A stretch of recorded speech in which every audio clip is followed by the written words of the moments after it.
Congress began to meet, James Madison wrote to his father, "We are in a wilderness without a single footstep to guide us. Those who may follow will have an easier task." It is interesting that James used the word may, perhaps not even aware of the edge of doubt he was expressing. Yet no one was sure if this experiment in government would last. Some were frankly skeptical, and some were not afraid to hint that if they didn't get their way, they might just quit and go home. Some acted as if they didn't care, but James would not let himself be discouraged. He took the lead on the floor of the House of Representatives as if he were determined that the government would go on forever, or at least as long as he had breath in his body. He proposed that a Department of War, a Department of Finance, a Department of Foreign Affairs be established to help the president run executive affairs.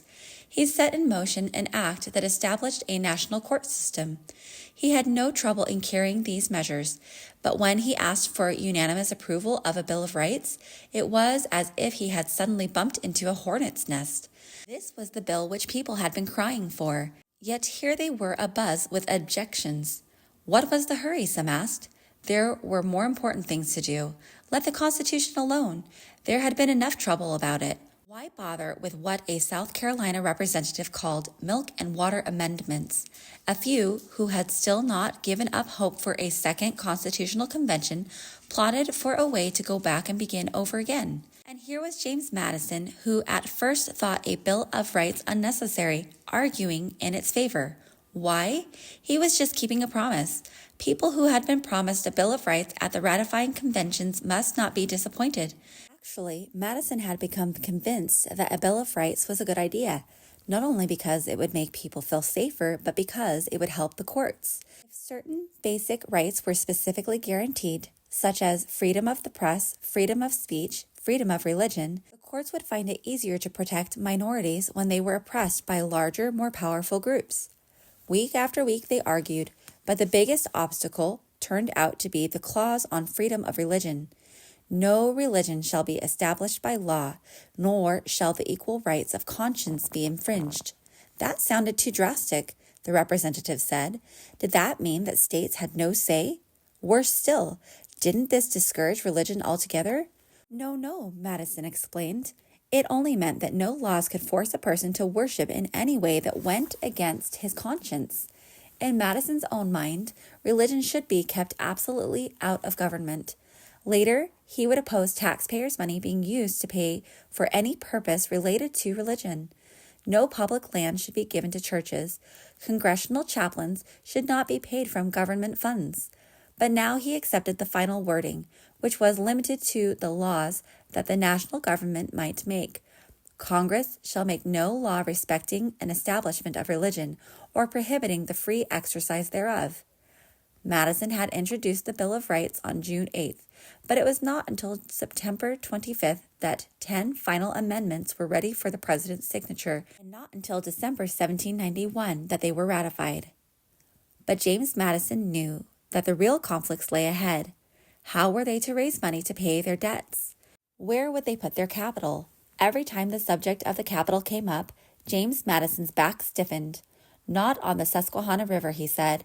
The climate there was not healthy. And if the fishing was better on the Susquehanna than on the Potomac, what then? Such arguments didn't deserve a reply. Only the Potomac would do. Most centrally located with easy access to the west, it should please everyone. But Madison knew that reason itself was not likely to determine this vote. Perhaps later something would come up and he could make a deal. Perhaps he could give up something he wanted in exchange for the Potomac. If only Jefferson could have been here in these first wilderness days of government. These two good friends had kept up a steady correspondence during Jefferson's stay in France. Jefferson had sent Madison all kinds of books unavailable in America and a variety of gadgets that would appeal to the scientific interests of both men. Phosphorescent matches, a pocket compass with a spring that would stop it when not in use, a portable magnifying glass that would fit into a cane and could be taken on walks, a pedometer, a chemistry box. But talk? That's what Madison wanted, so of course he looked forward to Jefferson's return, and indeed, it seemed that he might be expected fairly soon. Washington wanted Jefferson to serve as his Secretary of Foreign Affairs, Secretary of State, we say today. But Jefferson was not home in time to help Madison in his most serious confrontation to date. Actually, Madison himself was surprised that he would run into trouble with Alexander Hamilton, the Secretary of the Treasury, with whom he had worked so hard to get the Constitution ratified. They had always been good friends. In the days of the constitutional debate, a little girl remembered watching the two men sitting together in the yard next door, throwing back their heads in laughter as they played with a neighbor's pet monkey. But this was a new Hamilton who was revealed when he presented his plan for paying the public debt. He wanted to sell government bonds at 6% interest and to redeem old certificates that had been given to veterans for their full value. The trouble was that veterans and others had considered the certificates practically worthless, as they were at the time, and they had sold them for whatever they could get. So who would profit under Mr. Hamilton's plan? Not the veterans, but the speculators who had bought up the old certificates. This was not only unfair, Madison said, but it encouraged speculating. Under this plan, the rich would get richer, the poor would get poorer, and with public securities built into the money system, the debt would never truly be paid. When it was pointed out that the government's credit would always be good since the government had the power to tax, Madison was still not convinced. What did this do to the idea of a virtuous little pay-as-you-go republic that Mr. Madison thought they all shared? Then, to make matters worse, Hamilton proposed that the national government assume all the debts that the state governments owed, with no allowance for the fact that some states, like Virginia, had already paid off part of their debts. More unfairness, Madison said, a bigger debt, another incentive to speculators. When the debate hit the floor of the House, the country learned for the first time that Congress could, at a moment's notice, turn into a theater. Senators took time off so they could listen to the proceedings. Abigail Adams, wife of the vice president, and her lady friends thronged into the galleries.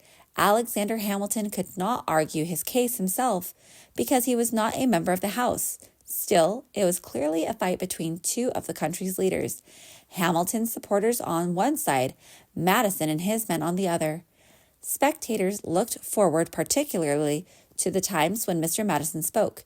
He would shuffle a sheaf of papers, stand up, and clear his throat as if he were alerting the audience that, though it might be difficult to hear him, he had something to say. Soft-spoken as he was, he tore into Mr. Hamilton's plan as if it offended every nerve in his body. And when he was reminded that this system had worked in England, well, that's when Madison's face reddened and when he began rocking back and forth in his old tense way. Who needed England to show them how to run their country? He would snap. Madison may still have borne old grudges against England, but what he particularly resented now was the way England continued to act as if the United States were a second-rate nation, hardly worth anyone's attention. On the other hand, when Madison presented his plan for raising money, he, too, was shouted down. Couldn't they sell land in the Western territories that would eventually become part of the United States? He asked. George Clymer of Pennsylvania, a follower of Hamilton, snorted at the idea. It was romantic, he said, to suppose that the Western territories would ever agree to come into the United States. Then consider taxes. Consider tariffs, Madison suggested. Why not a whiskey tax? Why not a higher tariff on American ships trading with countries having no commercial agreements with us? By this, Madison meant Great Britain, which had refused to sign such an agreement, but there was an immediate outcry from New England representatives. They were the ones who did most of the trading with England. They were the ones most partial to their former enemy. It was toward the end of the debate that Thomas Jefferson arrived back from Paris, back also from a long visit to Monticello, where Madison had seen him over the Christmas holidays. At the first opportunity, Hamilton cornered him, explaining how serious the debt problem had become, particularly the question of the nation taking over state debts. There were some states threatening to secede from the Union, he explained, if the nation did not assume their debts. Jefferson invited Hamilton to dinner the next night. He would invite Madison too, he said. By this time, Madison realized that he could not win the debate over the funding system. Some of the speculators were themselves members of Congress. Moreover, if the country's money was largely in the hands of those who were wealthy and able to speculate, the stability of the country would be assured. That was what many believed. There remained, however, the delicate question of state debts. Hamilton needed only a few more votes to get his way on this. While Madison had no notion of changing his vote, he did agree that he might possibly arrange among his supporters to give Hamilton his victory if Hamilton, for his part, would see that the vote on the location of the national capital went as Madison wanted it. The Potomac River as the permanent site, a 10-year temporary site at Philadelphia, Hamilton agreed. Still, at the end of the evening, James Madison knew that he and Hamilton would never again sit and laugh together over the antics of anyone's pet monkey. He felt betrayed. Perhaps he should have paid more attention to Hamilton's outburst at the Constitutional Convention. Loyal as he was to the American cause, Hamilton, born and brought up on a British island in the West Indies, obviously still held an undue admiration for British aristocracy. He was an ambitious man, Alexander Hamilton, handsome and charming with the ability to manipulate people to do what he wanted them to do, and Madison worried about his influence over President Washington. Actually, Alexander Hamilton may himself have felt betrayed. He and Madison had both promoted the idea of a strong central government. Yet in this crucial case, Madison did not seem to be behind it. Madison could have pointed out, however, that he had not changed. First and foremost, he was in favor of a balance of power. If one branch of government seemed to be showing too much power, if the central government seemed to be dominating the states, he would always try to tip the scales. A few months later, he would oppose Hamilton again when he succeeded in establishing a national bank. Madison advised Washington that the bank was unconstitutional and he shouldn't sign the bill. But Washington listened to Hamilton instead, just as Madison feared, and he did sign the bill. But all that lay in the future. Right now, Madison was so happy to have Jefferson back and working in the government, he put aside his worries. When Congress adjourned for its summer recess, Madison and Jefferson rode home together, Jefferson stopping off at Montpelier. It is pleasant to imagine these two old friends stopping for a meal of Maryland crabs, admiring the view from a window in the Annapolis steeple, jogging through the Virginia countryside, talking, still making up for all the conversation they had lost. If Madison had not already told Jefferson about the man who in the early days of the administration applied to him for a job, he may have told him now. Or he may have told it again. It was one of his favorite stories. In those days, because of his position in the government, Madison was besieged by requests for jobs that he had no authority to give. But there was one man who was persistent. He came to Madison, asking for an appointment as governor of a western territory. Madison told him, no, he couldn't help. A few days later, the man returned. Could Madison give him a post office job? He asked. Again, Madison said no. The man did not give up. Yet every time he came back with a new idea, Madison had to turn him down. Finally, the man came with one more request. Did Madison have any old clothes he could spare, he asked. Madison never failed to laugh at the incident and would have enjoyed sharing it with his friend. He enjoyed sharing everything with Jefferson, even a horse, if that was what Jefferson wanted. And at Montpelier, Jefferson did take a fancy to one of Madison's horses. Could he buy it, he asked. Of course. They agreed on the price, 25 pounds, and Jefferson took it with him to Monticello. The only trouble was that soon after reaching Monticello, the horse died. Jefferson had not paid for it yet, but he insisted he would. Madison said, no, he didn't want anyone paying for a dead horse, but it wasn't dead when he took it, Jefferson replied, and the argument went back and forth until Jefferson finally forced the money on Madison. Arguments over horses could be serious business in Virginia, but not between these two, who could never find it in their hearts to blame each other for anything. In November, Madison and Jefferson accompanied each other to Philadelphia, the temporary seat of the government. Of course, they both expected trouble from Alexander Hamilton, whose idea of a republic obviously differed so much from theirs. But they could not have anticipated how the sides would line up in the country, one side backing Hamilton, the other backing Jefferson and Madison. Newspapers joined the battle. Indeed, for the next 2 years, that was where the fiercest fighting took place. One Philadelphia newspaper backing Hamilton against the other backing Jefferson and Madison. The editors of both papers were masters in the art of blistering attack.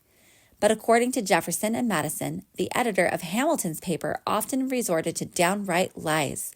Jefferson was the principal target of abuse, perhaps because he was the most likely presidential candidate in the future. But he could not bear controversy, so invariably he would call on Madison to reply to the false accusations. Many of the articles were written under assumed names by Hamilton and Madison themselves. These two men who had once collaborated on the famous Federalist Papers. In September 1792, Madison, writing under his own name at this time, summed up what he saw as the difference between the two sides. Those who were the real friends of the Union, he said, put their faith in the people, resisted measures which suggested tyranny in any form, and were against public debt. Madison called this party the Republican Party, although the term would not apply to present-day Republicans. Indeed, it is the Democrats today who trace their roots to Jefferson's and Madison's philosophy, with its theory of spreading power democratically among the people. In the days of the Constitutional Convention, however, no one had thought the country would divide into parties, and even now Madison expected this to be a temporary affair. Madison called Hamilton's party the anti-Republicans, although many Republicans referred bluntly to the opposition as monarchists. They called themselves Federalists. This party, so Madison claimed, did not trust people to govern themselves. Instead, they believed that the only way to keep order and encourage prosperity was to give power to people of quality, use organized business to support the government, and a strong executive and military means to control it. The only thing that Jefferson, Madison, and Hamilton seemed to agree on was that Washington should serve a second term as president. Washington did not think he could bear it. He dreamed of Mount Vernon, as a man stranded in a desert dreams of water. Indeed, he went so far as to ask Madison to write a brief farewell statement for him.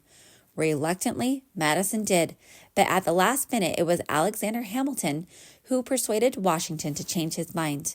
"All right," Washington agreed, "but please let there be no more fighting between the men in his cabinet." Hamilton promised, but as time would prove, it was a promise he could not keep. Actually, events themselves made it hard to keep peace within the government. Trouble in Europe reverberated in the United States, as it always would. There was no way, Americans discovered, that they could live in isolation. But at first, when the French initiated their own revolution, 1789, Americans responded with a burst of enthusiasm. "Just look what Americans had started," they cried. The spirit of liberty was spreading over the world. Americans sang the French Revolutionary song and called each other in the French style citoyen or citizen. But the excitement did not last long. In France, extremists took control of the revolution and went on a rampage, beheading the king, killing each other, destroying property, and in general smashing the very ideals they had been promoting. Americans in turn were disillusioned but reacted along party lines. The Federalists said, See what happens when the people have power? See how they go wild?" The Republicans denounced the French barbarity, but still they could not turn away from France and its desire for liberty. As for Great Britain, it was alarmed at the way the French extremists were trying to spread their revolution to other countries. A traditional enemy of France, Great Britain did not want the balance of power in Europe upset, nor did it like the idea of kings being toppled off their thrones. So it went to war against France. Again, Americans took sides, Federalists lining up with Great Britain, Republicans with France. Washington declared America's neutrality, but even this produced arguments. No one wanted America to go to war, but Madison pointed to America's 1778 alliance with France, which pledged mutual help in time of need. Hamilton disagreed. Since the French government had changed, he said, America was no longer bound to old agreements. In short, the country was in turmoil. Journeying back to Philadelphia in the fall of 1792, Madison was not only downhearted about the country, he was lonely. His favorite brother, Ambrose, had just died. His father's health was failing. Jefferson had given notice that he would leave the government at the end of the year, and Washington, as a Federalist, was no longer the close friend he had once been. James Madison was 43 years old now, and although everyone else seemed to take for granted that he would never marry, Madison himself had made no such decision. He had been so busy, So preoccupied with the government, he had probably not concentrated on the matter. Perhaps he was waiting to fall in love. Perhaps he thought it would just happen, as it had with Kitty Floyd, but it hadn't happened. If he was ever to marry, he would obviously have to make an effort, and he was ready.